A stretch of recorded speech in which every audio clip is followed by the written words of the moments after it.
transparent.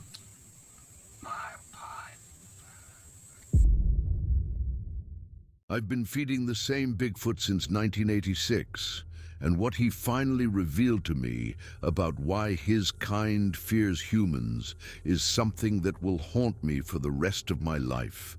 Some people might call me crazy for admitting this publicly, but after nearly 4 decades of keeping this secret, I believe it's time the world knows the truth.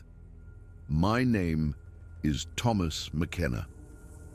I'm 66 years old, and I'm a retired forest ranger from the G. Ford Pinchot National Forest in Washington State. This is my story, and I need to tell it exactly as it happened because what I learned changes everything we think we know about these creatures. The autumn of 1986 painted the forests of the Pacific Northwest in shades of amber and crimson. I was 28 years old back then, a newly appointed forest ranger, fresh out of the forestry program at Oregon State University, and eager to prove myself in my first real posting. I'd grown up in Portland, spending my summers camping with my father in the Cascades, developing a deep respect for nature that eventually turned into a career. The crisp October air carried the scent of pine and decomposing leaves as I made my way through the dense woodland that fateful day. It was supposed to be just another routine patrol, checking trail markers, documenting wildlife activity, the usual duties. My supervisor, a grizzled veteran named Bill Henderson, had warned me about the isolation of the job during my orientation. "Out here, you're on your own most of the time," Bill had said, his weathered hands wrapped around a coffee mug in the ranger station. "Radio only works in certain spots. You see something strange. You document it, but you don't go looking for trouble. These woods have been here longer than any of us, and they've got their secrets." I had nodded, thinking Bill was just being dramatic. After all, what could possibly happen? I was trained for emergencies, knew how to handle wildlife encounters, and had studied every protocol in the Ranger Handbook. I was prepared for bears, cougars, even the occasional lost hiker. What I wasn't prepared for was what happened on October 15th, 1986. It was late afternoon, around 4:30 p.m., and the sun was already beginning its descent. Behind the towering Douglas firs, I was investigating reports of damaged property at an old hunting cabin about 6 miles from the main trail. The cabin belonged to a local family who used it during deer season, and they'd reported finding their storage shed torn apart, food supplies scattered everywhere. As I approached the clearing where the cabin sat, I immediately noticed something was off. The destruction wasn't typical of bears. I'd seen plenty of bear damage during my training. This was different. The shed's door hadn't just been clawed open. It had been wrenched off its hinges with what must have been incredible force. Large, deep impressions in the soft earth around the structure caught my attention. I knelt down to examine them more closely, pulling out my measuring tape and camera. The prints were enormous, at least 17 inches long and 7 inches wide at the widest part. They were vaguely humanoid in shape, with 5 distinct toe impressions, but far too large to be human. The depth of the impressions suggested something incredibly heavy, probably weighing between 600 and 800 pounds, based on my estimates. My heart began to race. In all my training, in all the wildlife manuals I'd studied, nothing quite matched what I was seeing. Bears left claw marks. These prints showed no claws, just broad, flat impressions that looked disturbingly like oversized human feet. I spent the next hour documenting everything, taking photographs from multiple angles, making plaster casts of the best prints, measuring the stride length, an astounding 6 feet between steps, and sketching the scene in my field notebook. The professional part of my brain was cataloging data, but another part, a more primal part, was screaming at me to leave. The forest had grown unnaturally quiet. No bird songs, no rustling of small animals in the underbrush. just an eerie silence that seemed to press in from all sides. I had read about this phenomenon, how animals would go silent when a major predator was near my hand, instinctively moved to the bear spray on my hip. That's when I heard it. A sound unlike anything I'd ever heard before, a low, guttural vocalization that seemed to resonate through the trees themselves. Not quite a growl, not quite a howl, but something in between. It came from somewhere deeper in the forest, maybe 100 yards away. The hair on the back of my neck stood up. Every instinct told me to run, but my training kicked in. I slowly backed toward my truck, parked on the dirt road about 50 yards from the cabin. My eyes scanned the treeline, looking for any sign of movement. My camera hung around my neck, my notepad clutched in one hand, the other hovering near my bear spray. Then I saw it. Between two massive cedar trees, partially obscured by shadow and undergrowth, stood a figure. At first, my brain tried to rationalize it as a person in a dark coat, maybe another hiker. But as my eyes adjusted and the figure shifted slightly, that rationalization crumbled. It was massive, easily 8 feet tall, maybe more, covered in dark brown hair that seemed to absorb the fading light, broad shoulders that would make a NFL linebacker look small. And it was watching me. I froze. Every wildlife safety protocol I'd ever learned suddenly seemed inadequate. This wasn't in any manual. This wasn't supposed to exist. The creature. And my mind finally accepted that's what it was. Didn't move aggressively. It simply stood there, partially hidden, observing. I could make out a face, though not clearly in the shadows. Dark eyes that reflected a glimmer of the remaining daylight, a sagittal crest atop its head, similar to what I'd seen in pictures of gorillas, but more pronounced. Time seemed to stop. I later couldn't say if we stood there staring at each other for 30 seconds or 3 minutes. My photographer's instinct screamed at me to raise my camera to document this impossible moment, but my hands wouldn't cooperate. They remained frozen, one clutching my notebook, the other still hovering uselessly near my bear spray. The creature made another sound, softer this time, almost inquisitive. Then, with a movement so swift and fluid it seemed impossible for something so large, it turned and disappeared into the forest. I heard the sound of heavy footfalls and breaking branches, growing fainter as whatever I'd seen moved away. I didn't remember getting into my truck. The next thing I clearly recalled was sitting behind the wheel, my hands shaking so badly I could barely get the key in the ignition. I drove back to the ranger station in a daze, my mind racing with what I'd witnessed. When I arrived at the station just after sunset, Bill was still there, finishing up some paperwork. The older ranger took one look at my pale face and immediately poured me a cup of coffee from the pot that seemed to be perpetually brewing. "You look like you've seen a ghost, kid," Bill said, settling into the chair across from me. "What happened out there?" I opened my mouth to speak, then closed it again. How could I possibly explain what I'd seen? Bill would think I was crazy, or worse, that I couldn't handle the isolation of the job. I'd be reassigned, maybe even let go. All my dreams of being a forest ranger would evaporate because I'd seen something that wasn't supposed to exist. Just had a close call with what might have been a bear. I finally said, the lie tasting bitter in my mouth. "Oh, got spooked. I'm fine now." Bill studied me for a long moment, his gray eyes sharp despite his age. "At cabin damage, you document it." "Yeah," I said, grateful for the change of subject. I pulled out my camera and notebook, took photos and measurements, made some casts of prints. They're unusual. Might be a large bear, but the prints don't quite match any bear sign I've seen before. Bill flipped through the notebook, his expression unreadable. He looked at the measurements, the sketches, the detailed notes I had made. When he got to the description of the prints, 17 inches long, humanoid shape, no claw marks.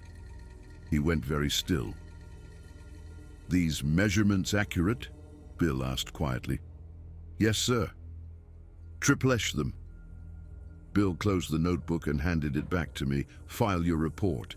Document everything you saw." "But Thomas," he paused, seeming to choose his words carefully. "Out here in these woods, sometimes we see things that don't fit neatly into what we learned in school. Best thing to do is document it professionally and keep an open mind." There was something in Bill's tone that made me look up sharply. The older ranger's face was carefully neutral, but his eyes held something else, recognition maybe, or understanding. "Have you ever?" I started to ask, then stopped myself.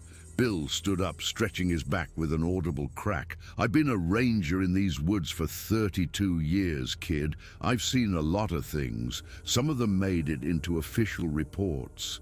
Some of them didn't." He paused at the door, his hand on the frame. "Get some rest. And Thomas, if you ever see something unusual again, you can talk to me." Off the record, after Bill left, I sat alone in the station, staring at my notebook. The official report I'd have to file wouldn't mention what I'd really seen. It would be about property damage and unusual tracks, possibly from a large bear. But in my personal journal, locked in my desk drawer, I wrote down every detail of my encounter while it was still fresh in my mind. I described the creature's size, its movements, the way it had watched me with what seemed like intelligence rather than animal curiosity. I sketched what I'd seen, trying to capture the shape of its face, the breadth of its shoulders, the way it had moved through the forest with impossible grace despite its size. That night, lying in my small cabin on the ranger station grounds, I couldn't sleep. Every sound from the forest seemed amplified, every snap of a branch, every rustle of leaves, but it wasn't fear that kept me awake. Not entirely. It was something else. Wonder. Whatever I'd seen out there, it was real. It existed in these forests, living its life in the shadows, avoiding human contact. And somehow, for just a few minutes, I had been allowed to witness it. I didn't know it then, but that October evening would change the entire course of my life. The creature I'd seen, the one that wasn't supposed to exist, the one that lived only in legends and campfire stories, would become the focus of the next 38 years of my life. And in that time, I would learn its secrets. I would discover why it hid from humans with such determination, and that knowledge would break my heart. For 3 weeks after that first encounter, I couldn't stop thinking about what I'd seen. Every spare moment, I found myself pulling out my field notebook, studying the sketches I'd made, reviewing the measurements of those impossible footprints. The plaster casts sat on my desk like evidence of something the rational part of my brain still wanted to deny. I threw myself into research. During my days off, I drove to the University of Washington Library in Seattle, spending hours in the anthropology and zoology sections. I read every book I could find about Pacific Northwest wildlife, indigenous legends, and yes, even the fringe materials about Bigfoot sightings. What I found was a mixture of obvious hoaxes, genuine mysteries, and Native American traditions that spoke of Sasquatch or Desiquiz wild men of the woods who avoided human contact. The Lummi, Snoqualmie, and other Coast Sish peoples had stories going back generations about these creatures. They weren't monsters in their traditions. They were beings to be respected, avoided, left alone. They keep to themselves. One account I read stated, "They don't want our world and we shouldn't want theirs." But I did want to know more, not to capture or expose the creature. Something deeper than that. I wanted to understand, what was it doing in those woods? Was it alone? How had it remained hidden for so long? And most pressingly, would I ever see it again? The answer came on November 7th, 1986. I had started varying my patrol routes to take me past that hunting cabin more frequently. Not every day. I didn't want to establish an obvious pattern that might draw questions from Bill or the other rangers.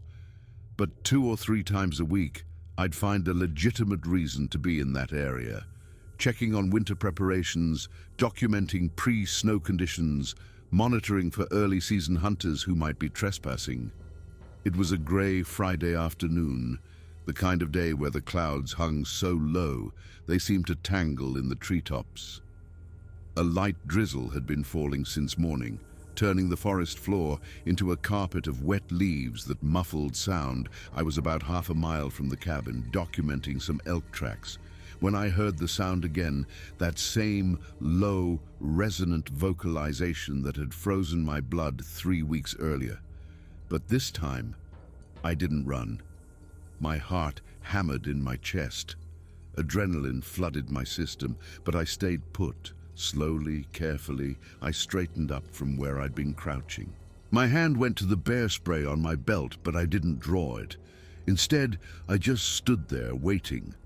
The sound came again, closer this time, maybe 50 yards away from a dense thicket of young firs and blackberry bushes. I could hear something large moving through the undergrowth, breaking branches, causing the wet foliage to rustle. "I'm not going to hurt you," I said aloud, my voice sounding strange in the quiet forest. I felt ridiculous talking to what might be the wind or a bear. But something in my gut told me to try. I'm just here doing my job. I'm not a threat. The movement stopped. The forest went silent, except for the soft patter of rain on leaves.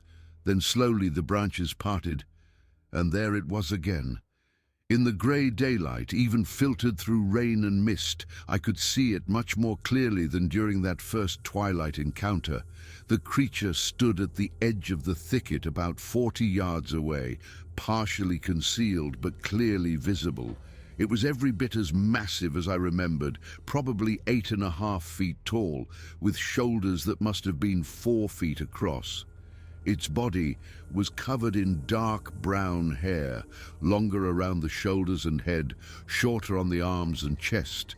The face was both human and not human, a broad, flat nose, a heavy brow ridge, lips that were more pronounced than a gorilla's, but less than a human's, and the eyes, dark, intelligent eyes that watched me with what I can only describe as cautious curiosity. We stood there in the rain, regarding each other. I noticed details I'd missed in the panic of the first encounter. The creature's hands were enormous, with thick fingers and what looked like fingernails rather than claws. Its feet, partially visible in the undergrowth, matched the prints I'd cast, broad, flat, surprisingly human-like in structure. It was breathing heavily, its massive chest rising and falling. I could see the rain beating on its hair, rolling off in rivulets. It seemed to be evaluating me, trying to decide something. Very slowly, trying not to make any sudden movements, I lowered myself to a sitting position on a fallen log. I wanted to appear non-threatening, to show I wasn't going to chase or attack. I kept my hands visible, away from the bear spray. "I saw you before," I said quietly, not sure if speaking was helping or hurting. "At the cabin. I've been hoping I'd see you again." The creature's head tilted slightly, reminding me oddly of a dog trying to understand human speech. Could it comprehend my words, or was it just responding to the tone of my voice? I reached slowly into my jacket pocket and pulled out an apple, part of my lunch that I hadn't eaten. Without standing, without making any aggressive movements, I gently tossed it onto the ground about halfway between us. "I don't know if you eat these," I said, "but if you do, you're welcome to it." For a long moment, nothing happened. The creature stared at the apple, then at me, then back at the apple. I could almost see the thought process happening. Was this a trick? A trap? What did this strange human want? Then, with movements that were surprisingly graceful for something so large, it moved forward, not all the way to the apple. It stopped about 10 feet from it. Then it did something I never expected. It vocalized again, but differently this time, not the low resonant sound from before, but a series of shorter sounds, almost like clicks or soft grunts. It was communicating something, though I had no idea what. I don't understand, I admitted, but I'm listening. The creature reached down, and I realized for the first time that it had been carrying something from the undergrowth where it had emerged. It picked up what looked like a branch with several clusters of huckleberries still attached. With a movement that was clearly deliberate, it placed the branch on the ground, then stepped back. My breath caught. It was reciprocating. I had offered food, and it was offering food in return. "Thank you," I said, my voice cracking slightly. "That's thank you." We stayed like that for what must have been 10 minutes, though it felt both longer and shorter. The creature eventually reached forward, snatched the apple with surprising speed, and retreated back toward the thicket. It didn't eat the apple immediately. Instead, it held it, examining it, bringing it to its nose to smell it. Then, with one last long look at me, it turned and disappeared into the forest. I heard it moving away, the sound of its passage fading until there was nothing but rain and wind. I sat there on that log for another 20 minutes, trying to process what had just happened. When I finally stood up, my legs were shaky. I walked to where the creature had left the huckleberry branch and carefully picked it up. The berries were fresh, perfectly ripe. I ate one. It was sweet and delicious. That night, I added another entry to my private journal, documenting every detail of the encounter. But I also started a new section, a log of interactions, because I knew somehow that this wouldn't be the last time I was right. Over the next 3 months, I encountered the creature 6 more times. Never at the same place, never at the same time of day, but always in roughly the same area of the forest, a territory of maybe 4 or 5 square miles around that hunting cabin. The pattern that emerged was fascinating. The creatures seemed to be monitoring my movements, keeping track of when and where I patrolled. Sometimes I'd hear it before I'd see it, that distinctive vocalization that I was beginning to recognize. Other times, I'd simply feel watched and would catch a glimpse of it. Observing from a distance, I started bringing offerings every time I patrolled that area. Apples, granola bars, sometimes sandwich leftovers for my lunch. I'd leave them on stumps or rocks in places where I'd seen signs of the creature's presence. They were always gone by my next patrol. And the creature left things in return, not every time, but often enough that I recognized it as intentional. Interesting stones, pine cones arranged in small piles, once a perfect bird's nest that had fallen from a tree. It was trying to communicate, to establish some kind of rapport. By late January 1987, something remarkable happened. I was on patrol, had just left one of my usual offerings, a couple of protein bars and an orange, when I heard movement behind me. I turned slowly, and there it was, less than 20 feet away. But this time, it didn't keep its distance. It moved closer, stopping about 10 feet from me. Close enough that I could see the texture of its hair, the way its chest moved with each breath, the incredible detail of its face. We looked at each other, and I saw something in its eyes that changed everything, not just intelligence. I'd already recognized that, but something deeper, sadness, maybe weariness born of experience. This wasn't just an animal trying to figure out if I was a threat. This was a thinking being, one that had learned to fear my kind, trying to decide if I was different. "I won't hurt you," I said softly.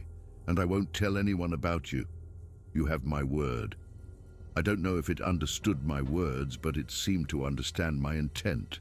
It reached down, picked up the protein bars carefully, almost delicately, despite its massive hands, and made a sound, not the warning vocalization, not the curious clicks. Something else, something that sounded almost like appreciation. Then it did something that brought tears to my eyes. It reached out one enormous hand and gently touched a nearby tree trunk, then looked at me and touched its own chest. It was showing me something. The forest was its home, its chest itself. It was telling me who it was in relation to this place. I mirrored the gesture, touching the tree, then my own chest. "This is your home," I said. "I understand. I'll respect that." The creature watched me for a moment longer, then turned and walked away. But before it disappeared into the trees, it looked back once, and I could have sworn, I know this sounds impossible, but I could have sworn it was making sure I was still there, still watching. That was the moment everything changed. That was when a simple forest ranger's curiosity became something more.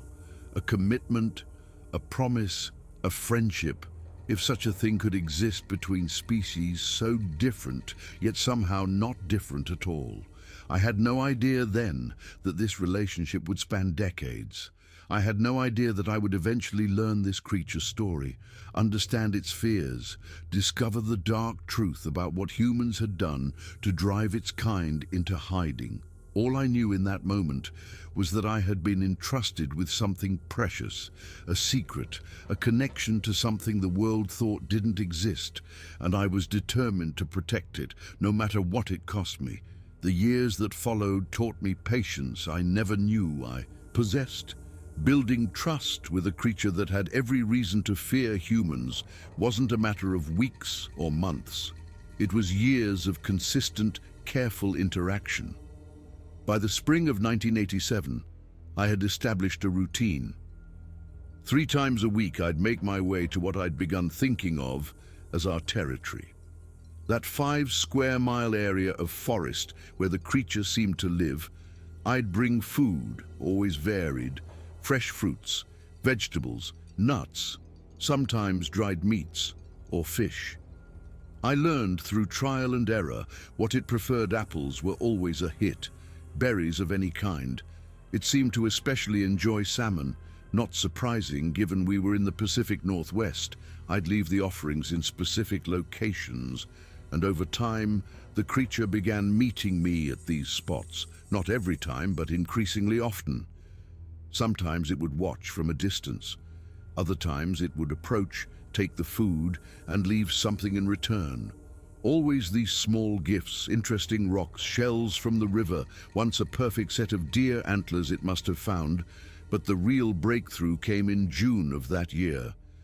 I had arrived at one of our usual meeting spots, a small clearing near a creek that ran through the forest. I'd brought a bag full of apples, some carrots, and a large salmon I'd caught that morning in the Columbia River. I was arranging the food on a flat rock when I heard the now familiar sound of heavy footfalls approaching. The creature emerged from the treeine, but this time it wasn't alone. My heart nearly stopped. Behind the large male I'd been meeting with, I'd determined it was male based on its size and build, was a smaller figure, still large by human standards, maybe 7 feet tall, with slightly reddish-brown fur instead of dark brown. It hung back, partially hidden behind the larger creature, watching me with obvious nervousness. "You brought someone," I said softly, keeping my voice calm despite my racing pulse. "That's okay. There's plenty of food." The larger creature, I'd started thinking of him as Old Jack, though I never said the name aloud, made a series of soft vocalizations toward the smaller one. It sounded almost like encouragement or reassurance. The communication between them was clear, even if I couldn't understand the specifics. Slowly, Old Jack approached the rock where I laid out the food. He picked up the salmon, his favorite, but instead of eating it or taking it away, he turned and offered it to the smaller creature, a female, I realized, watching the interaction. His mate, perhaps, or a sibling. She approached cautiously, eyes never leaving me. When she was about 15 feet away, Old Jack made another soft sound, and she quickly took the salmon from his hands and retreated back toward the treeine. But she didn't leave entirely. She stayed at the edge of the clearing, watching as old Jack gathered up some of the apples and carrots. Before he left, old Jack did something he'd never done before. He sat down right there in the clearing, about 20 feet from where I stood. He began eating one of the apples, watching me as he did so. I understood what he was doing. He was showing the female that I was safe, that this human could be trusted. It was the most profound gesture of trust he'd shown me yet. I sat down too on a log on my side of the clearing, and we ate together in companionable silence, while I ate an energy bar from my pack while he worked through 3 apples. The female eventually ventured close enough to grab a few carrots before retreating again. That day marked a turning point. Over the following months, I met the female several more times. She was more skittish than old Jack, always keeping her distance, but she was getting used to my presence, and I began to understand something profound. These creatures had a social structure, relationships, possibly even families. As 1987 turned into 1988 and then 1989, my relationship with old Jack deepened in ways I never could have anticipated. He began showing me things, not just accepting food, but actually trying to communicate more complex ideas. One day in the fall of 1989, he led me deeper into the forest than I'd ever gone in that area. I followed at a respectful distance, curious but cautious. We walked for maybe 20 minutes before we came to a small cave, barely visible behind a curtain of hanging moss and ferns. Old Jack stopped at the entrance and gestured toward it. An unmistakable look at this motion. I approached slowly and peered inside. The cave was small, maybe 10 feet deep but dry and sheltered, and inside were things that made my breath catch: carefully arranged piles of food, nuts, dried berries, roots, a bed of soft ferns and moss. And most startling of all, tools. Crude but unmistakable rocks that had been shaped for specific purposes. Sticks weren't smooth from use. "This is your home," I said, looking back at old Jack. "You're showing me where you live." He made a soft sound, one I'd come to recognize as affirmation. But there was something else in his eyes, something that looked almost like vulnerability. He was trusting me with his most vital secret. Where he was most vulnerable, where he slept, where he kept his supplies. I backed away from the cave entrance immediately. "Thank you for showing me," I said. "I won't tell anyone, and I'll never come here without you. You have my word." Over the next several years, our bond continued to grow. I learned to read his vocalizations, to understand the subtle differences in tone and pitch that conveyed different meanings. He learned to recognize my vehicle's engine sound, would often be waiting when I arrived. We developed our own form of communication, part vocalization, part gesture, part intuition. By 1995, I had been meeting with old Jack for 9 years. In that time, I'd seen the female. I'd started thinking of her as Sarah, though again just in my mind dozens of times. I'd witnessed what I believed were courtship behaviors between them. I'd seen old Jack bring her gifts of food, seen them sit together at the edge of clearings while I left offerings. And then, in the spring of 1995, something incredible happened. I arrived at one of our meeting spots to find old Jack waiting. But he was agitated. He was pacing back and forth, making sounds I'd never heard before. Urgent, almost distressed. My first thought was that he was injured or that Sarah was hurt. "What's wrong?" I asked, immediately concerned. "Are you okay? Is Sarah okay?" He moved toward me, then away, then back again. He was trying to get me to follow him without hesitation. I did. He led me on a path through the forest, moving faster than usual, but checking back frequently to make sure I was keeping up. We walked for maybe 15 minutes before he brought me to a small grove of cedar trees. And there, Hidden in a nest of ferns and moss was Sarah, and in her arms, barely visible against her reddish fur, was the smallest Bigfoot I'd ever seen. A baby. They had a baby. I stopped dead in my tracks, overwhelmed by emotion. Sarah looked at me with eyes that held both protectiveness and something else. Perhaps the hope that I would react appropriately to this moment. "Oh my God," I whispered. "You have a baby." The infant couldn't have been more than a few days old. Its eyes were barely open, and it clung to Sarah with tiny hands that were perfect miniatures of its parents. Its fur was lighter than both parents, almost golden brown.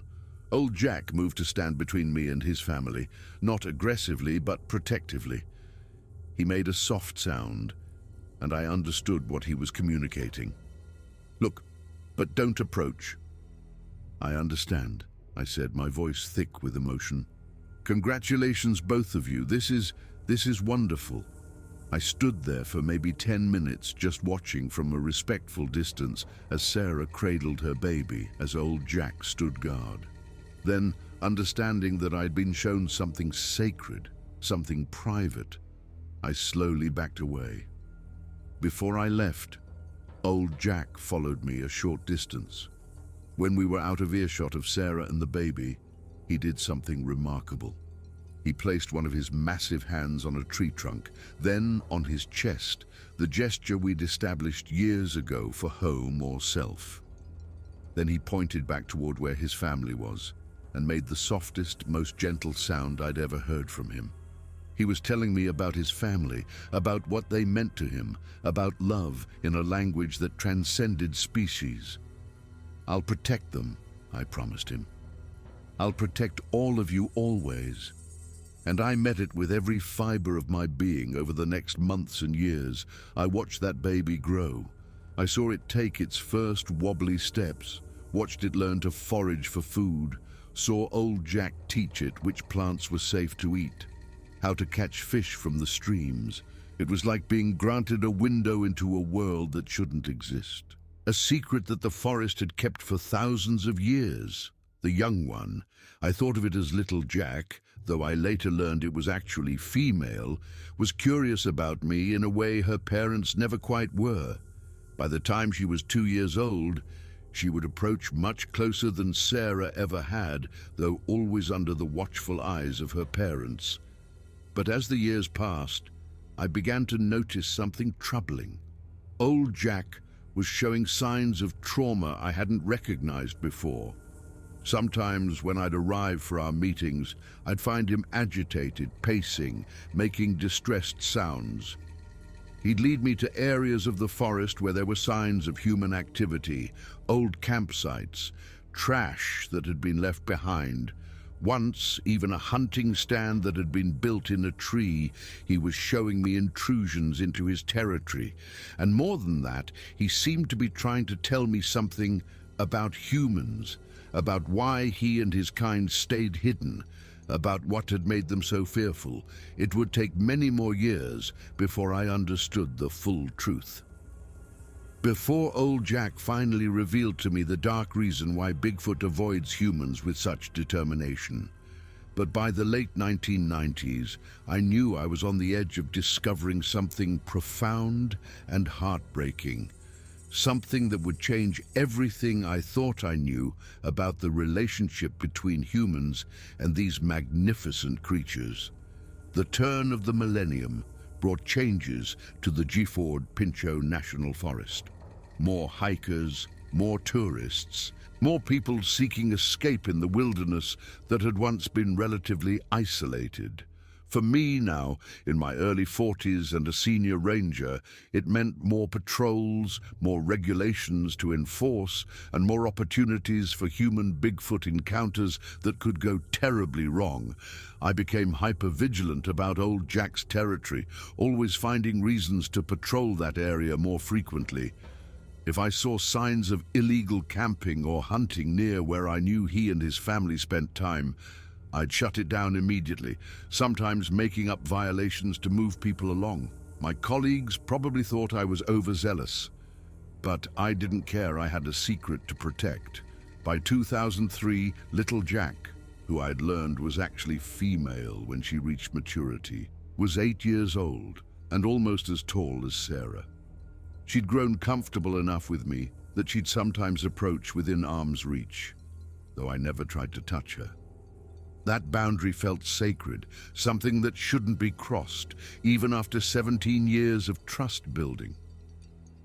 It was during that summer that everything changed, that I finally learned the truth I'd been sensing, but couldn't quite grasp.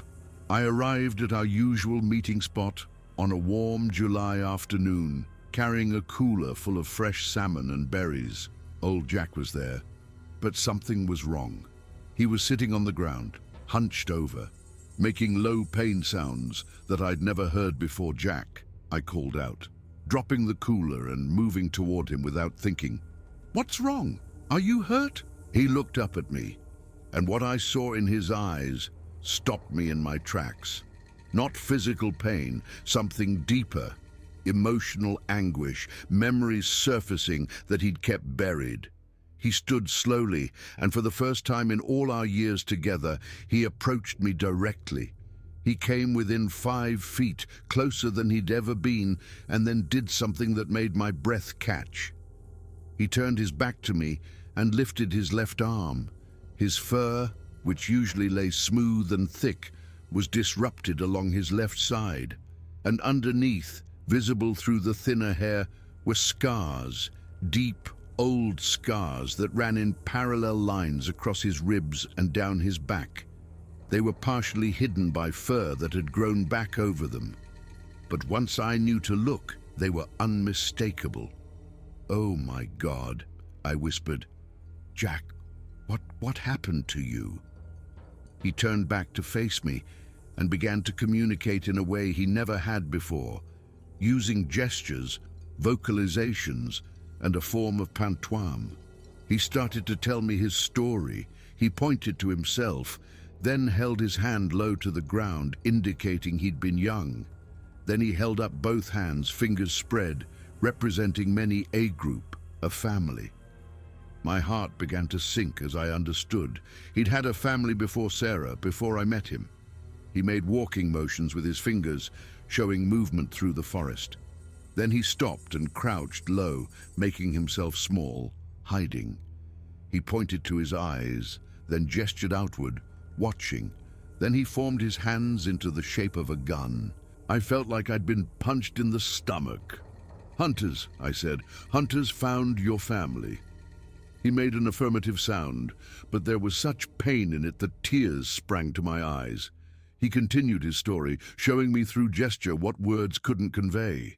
His family had been attacked. He'd been young, maybe equivalent to a teenager. He'd watched from hiding as hunters. He showed me multiple figures, maybe 4 or 5, had cornered his family. He showed me running, showed me the sound of gunfire by clapping his hands sharply, showed me falling, being wounded. His hand traced along those scars on his side. "You were shot," I said, my voice breaking. "They shot you?" He nodded, a gesture he'd learned from watching me over the years. Then he showed me, playing dead, lying still while the hunters approached. He made gestures of the hunters examining something, talking, arguing maybe, then leaving. He'd survived by pretending to be dead, but his family, old Jack's massive shoulders shook. He made a sound of such profound grief that I couldn't help myself. I took a step closer and placed my hand on a nearby tree, the gesture we used for "I'm here." "I understand." He looked at me with eyes full of ancient pain and continued. He showed me staying hidden, watching from the shadows as more humans came. Different ones this time. He gestured at clothing that looked official, maybe uniforms. They'd taken the bodies away, covered everything up, made it disappear. "That's why you hide," I said, understanding finally washing over me. "That's why all of you hide, because we hunt you, because we've always hunted you." He made another affirmative sound, but then he did something else. He formed his hands into shapes I'd seen before. Small shapes, medium shapes, large shapes. He was showing me different groups, different families. Then he showed them disappearing one by one, getting smaller and fewer. "There aren't many of you left, are there?" I asked, though I already knew the answer. He held up both hands, fingers spread, then closed them into fists, opened them again, showing fewer fingers, then fewer over and over, showing me populations declining. His kind was disappearing, being hunted, being driven from their territories as humans expanded into every corner of the wilderness. "How long ago?" I asked. "How long ago did you lose your family?" He showed me seasons passing, the gesture he used for years. Once, twice, 3 times he kept going, 7 times, 8, 9 times. He showed me the cycle of seasons 9 years before I met him. He'd been living alone, traumatized, and hiding for nearly a decade before that day in 1986 when he'd watched me investigate the hunting cabin he'd been observing humans, trying to understand if any of us could be trusted, if any of us were different from the ones who destroyed his family, and somehow he'd decided to take a chance on me. "I'm so sorry," I said, tears streaming down my face now. "I'm so sorry for what they did to you, for what my species has done to yours." Old Jack made a soft sound and did something he'd never done before. He reached out one massive hand and gently touched my shoulder just for a moment, then pulled back. But in that gesture was forgiveness, understanding, acknowledgement that I was different, that not all humans were the same. He pointed to himself, then to Sarah, and showed me little Jack's size when she was born. He'd found Sarah years after the attack, both of them alone, both survivors. They'd formed a new family, found a way to keep living despite the trauma and fear. But the scars remained, the memories remained. The terror that drove them deeper into the shrinking wilderness remained. Over the next several visits, old Jack revealed more. He showed me other signs he'd found in the forest over the years, spent bullet casings, broken equipment, places where others of his kind had been hunted. He led me to a hidden valley, deeper in the mountains, where he said others sometimes gathered. A sanctuary of sorts, though he showed me it was getting harder to reach as roads and development crept closer. He showed me photographs. Yes, photographs.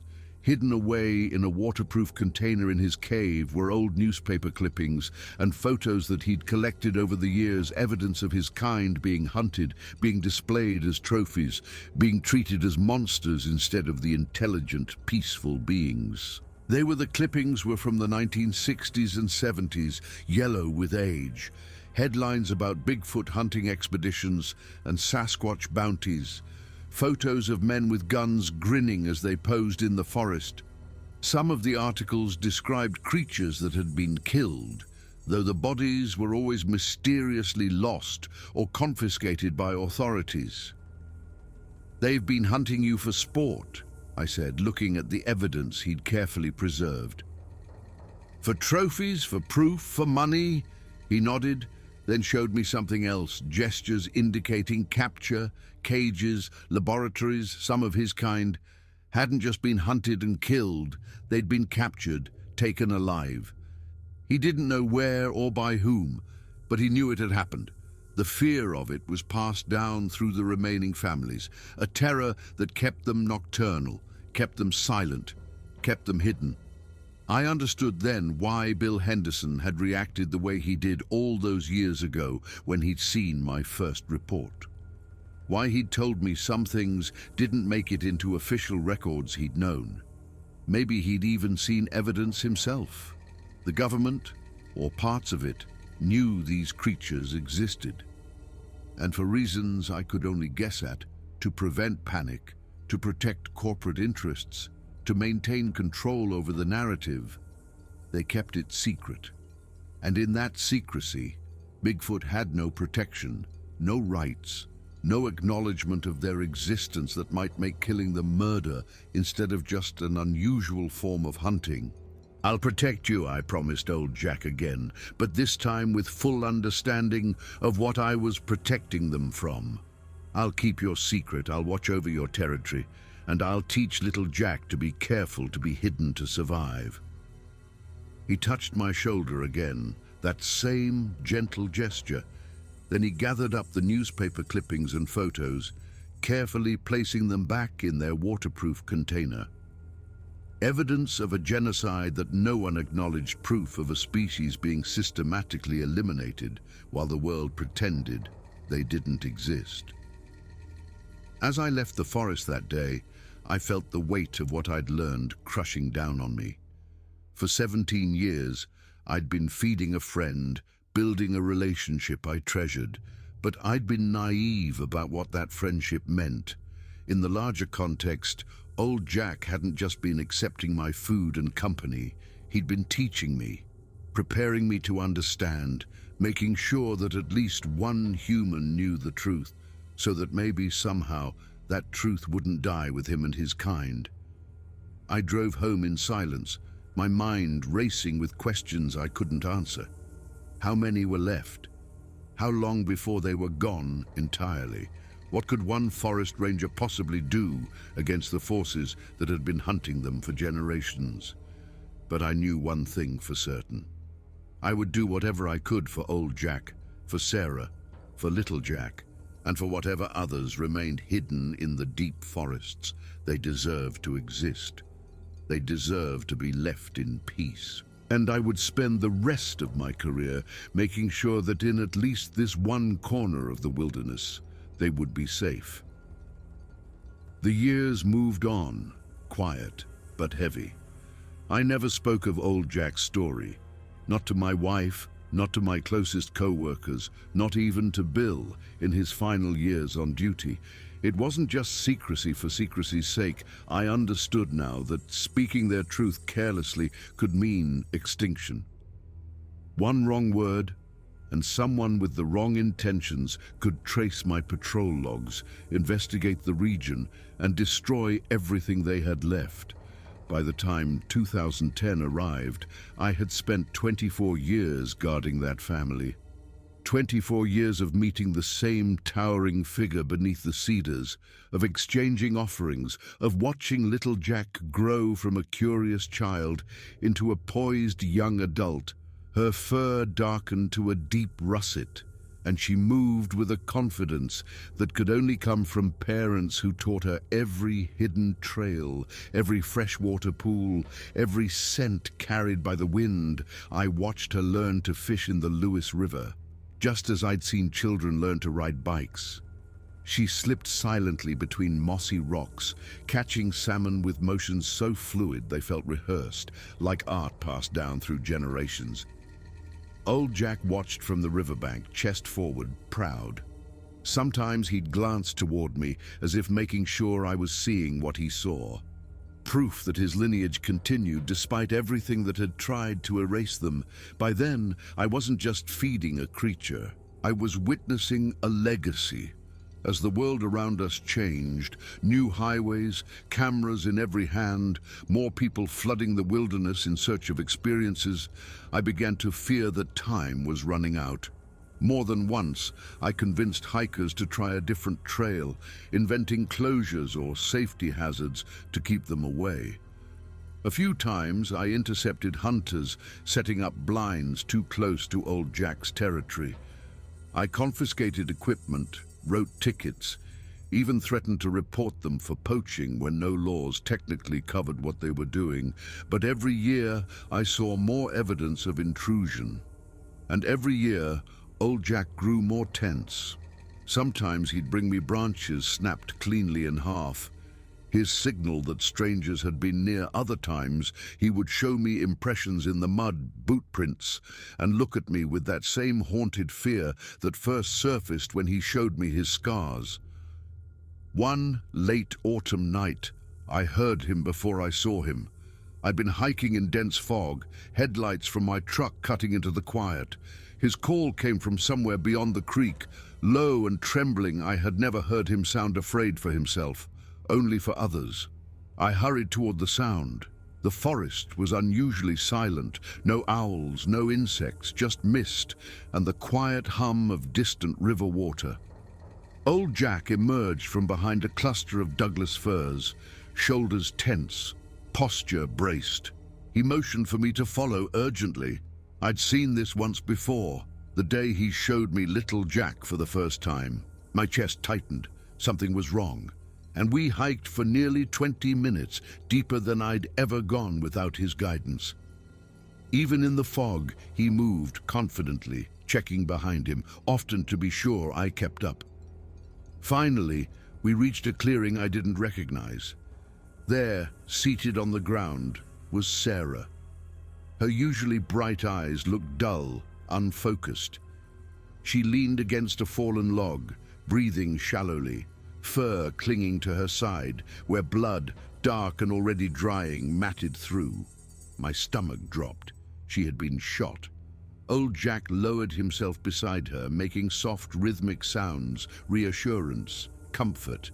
Little Jack knelt on the other side, her huge hands trembling as she tried to clean the wound with soaked moss. I took careful steps forward.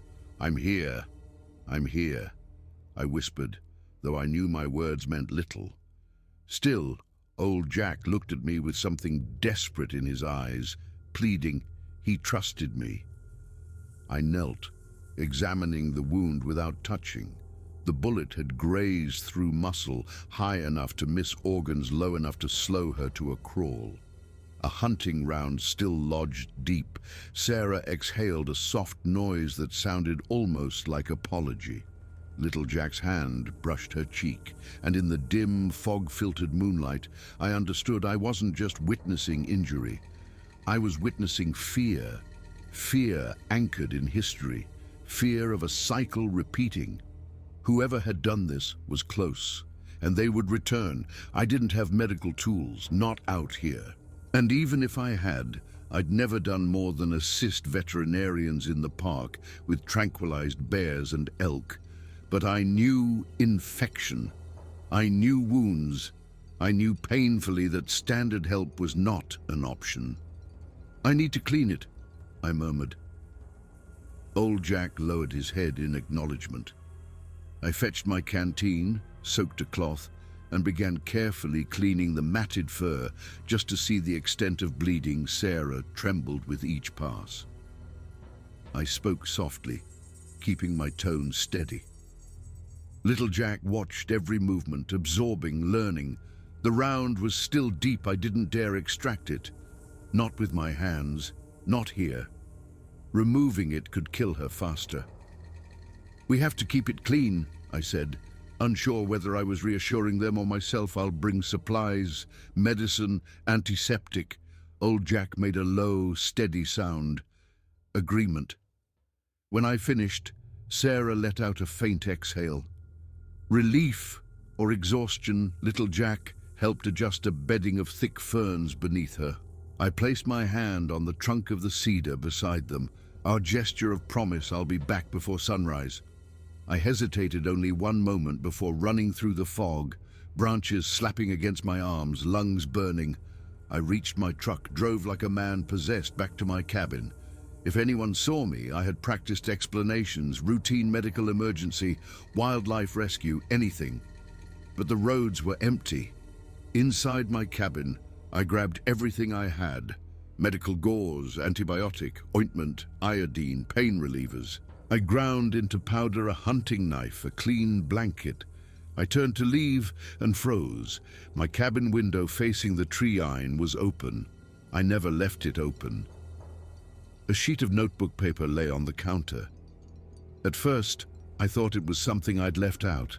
Maybe a note to myself, but the handwriting wasn't mine. It was bold, heavy strokes like someone unused to writing.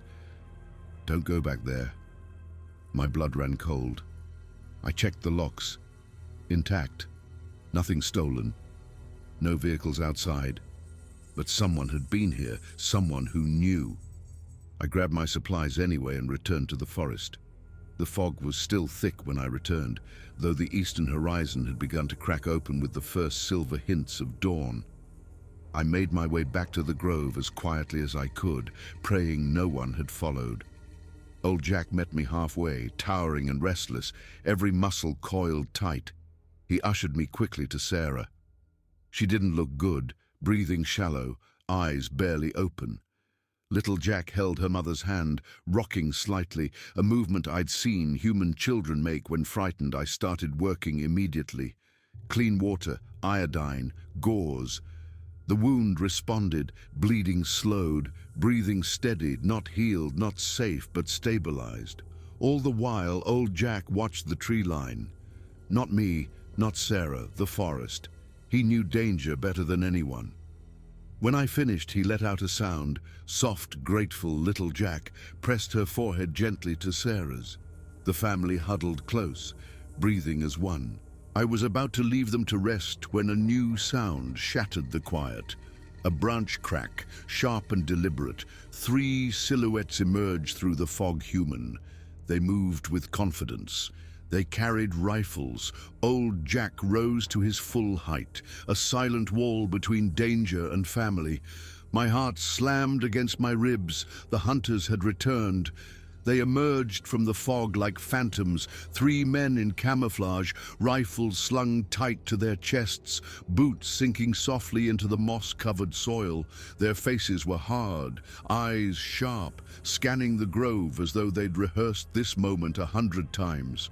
The tallest lifted a pair of binoculars, and even through the haze, I knew when he saw old Jack, his breath hitched. He whispered there.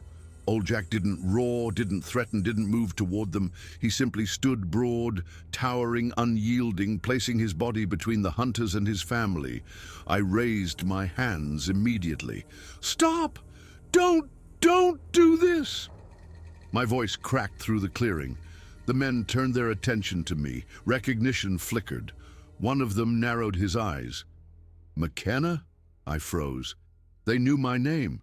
"You've been interfering out here for years," another said. "Driving people off, red flagging reports. Should have known you were hiding something." "You don't understand," I said, palms out. "They're not hostile. They just want to be left alone." "They're animals," the leader replied coldly. "You know how much one of these things is worth." Old Jack made a soft, low sound. Not aggression, a plea. Little Jack crouched behind him, gripping Sarah's hand. "You shoot him," I said, "and you'll prove everything he's ever believed about us." The leader exhaled, steadying his rifle. "We're taking one, doesn't matter which." I stepped in front of him. "You'll have to shoot me first." For a moment the forest held its breath. Moss, damp air, distant river. 3 rifles, a family terrified, silent. A line in the dirt. The leader's jaw clenched. He didn't raise his weapon again, but he didn't lower it either. "Do you think you can stop this?" he hissed. "You've spent your whole career babysitting monsters, but you're one man. Retire, and all this goes away." I kept my voice quiet, steady. "I've watched them raise their child. I've seen them mourn their dead. They feel the world the same way we do. If you wanted proof they were dangerous, you would have had it the moment you stepped into this clearing." Silence. Their rifles pointed just a little less tightly. Behind me, old Jack made a sound, low, resonant. I'd heard it only once before, the day he told me of his scars. He took a single step forward, not threatening, standing tall, claiming his right to exist. The hunters hesitated because for a moment they saw him as I did. Not a monster, not a myth, a father, a survivor. The leader finally exhaled, gaze shifting from Jack to the wounded Sarah. Then to little Jack, trembling, trying to be brave. He cursed under his breath. "Forget it," he muttered. "They move. Deeper. We'll never track them," one of the others protested. "We can mark the spot." "No!" The leader cut him off. "We go." And just like that, they turned. They melted back into the fog. No victory celebration, no parting blow, just a reluctant retreat. When the forest swallowed them, the tension snapped like a cut wire. My legs nearly gave out. Old Jack's head bowed, not in fear, but in gratitude. Sarah breathed easier. Little Jack let out a trembling sigh, touching her father's arm the way children do when they don't have language for relief. I knelt, shaking. "They'll come back," I whispered. "Maybe not today, but someday. You have to go deeper, farther." Old Jack looked toward the mountains, snow-capped silhouettes beyond the ridgeline, places where humans rarely tread, places even rangers seldom patrol. He understood. He turned to Sarah, then to little Jack. They rose together, leaning into one another, a single silhouette of family. Before they left, old Jack placed his hand on the cedar trunk, our old gesture, and then on his own chest. Home, self, memory. I mirrored him, tears blurring my vision. Then he stepped forward and just once rested his massive hand over my heart, a thank you, a goodbye, a passing of duty. They disappeared into the mist, three shades returning to the ancient world that birthed them. I never saw them again. I retired in 2016. Sometimes when hikers file reports of strange sounds in the distance or footprints too large to belong to any bear, I smile because somewhere beyond the places where roads go and maps end, a family still walks beneath the cedars, a living piece of history, quiet, cautious, enduring. And though the world never knew their names, I remember them. Old Jack, Sarah, Little Jack. I still leave apples on a stump deep in G-Ford Pinchoak, where moss grows thick and the canopy swallows the sky. They're always gone by morning. Maybe it's deer, maybe it's raccoons, or maybe it's a promise being kept. Because some secrets aren't meant to be solved, just honored.